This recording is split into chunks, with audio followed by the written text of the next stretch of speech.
Alors derrière moi, le tracker en version limitée Dakar qui vient en fait célébrer notre victoire sur le Dakar 2012.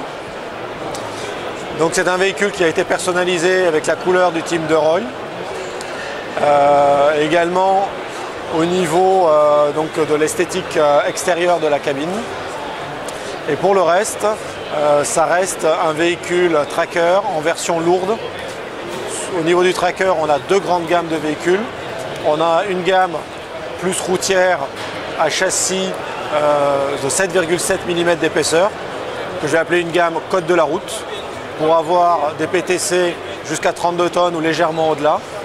Et on a une gamme plus typée carrière, comme celui-ci, qui a un châssis de 10 mm d'épaisseur, un tandem qui fait 32 tonnes techniques, pour un véhicule qui accepte de fonctionner en route jusqu'à 48 tonnes de PTC en continu. Alors la version que l'on présente, elle a le curseur 13 en variante 500 chevaux, qui est la puissance la plus haute disponible sur le tracker. Il a également une boîte robotisée qui est de plus en plus courante, y compris en chantier, y compris dans les missions sévères. C'est une 16 vitesses ZF Eurotronic 2. Elle dispose d'un mode chantier. Ce mode chantier va permettre, dans des conditions vraiment difficiles, quand on est embourbé jusqu'au moyeu, d'aller sortir toute la puissance du moteur pour se sortir de ces situations difficiles, notamment donc en permettant au moteur de monter dans les régimes, d'atteindre son couple et sa puissance maxi en faisant un patinage contrôlé de l'embrayage. On a aussi un interdeur important pour la sécurité et pour abaisser les coûts de maintenance. Et il est ici présenté en cabine courte, typique du mode chantier. On va chercher à optimiser le volume et la charge utile.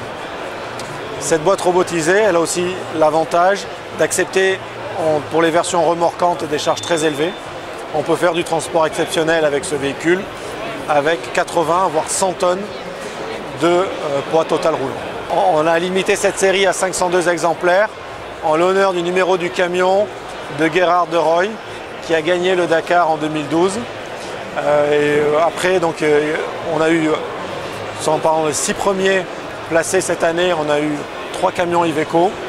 Et tous les camions Iveco sont arrivés à l'arrivée. Donc vraiment une belle performance d'équipe au global. Alors effectivement, cette série sera très appréciée en France, où le Dakar est une image, une des marques les plus fortes, une des plus belles images.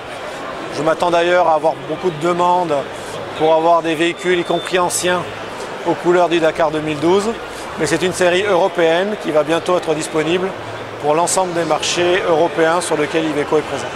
Alors ici, il est présenté avec une benne italienne Cantoni, qu'on reconnaît facilement à sa hauteur très importante, parce qu'en Italie, les véhicules de chantier ont des lois spécifiques qui leur permettent d'être plus chargés qu'en France, avec seulement 2 contraintes: payer une taxe supplémentaire et être limité à 80 km/h. Et c'est pour ça que souvent les trackers sont des véhicules très robustes et souvent utilisés dans les missions les plus difficiles.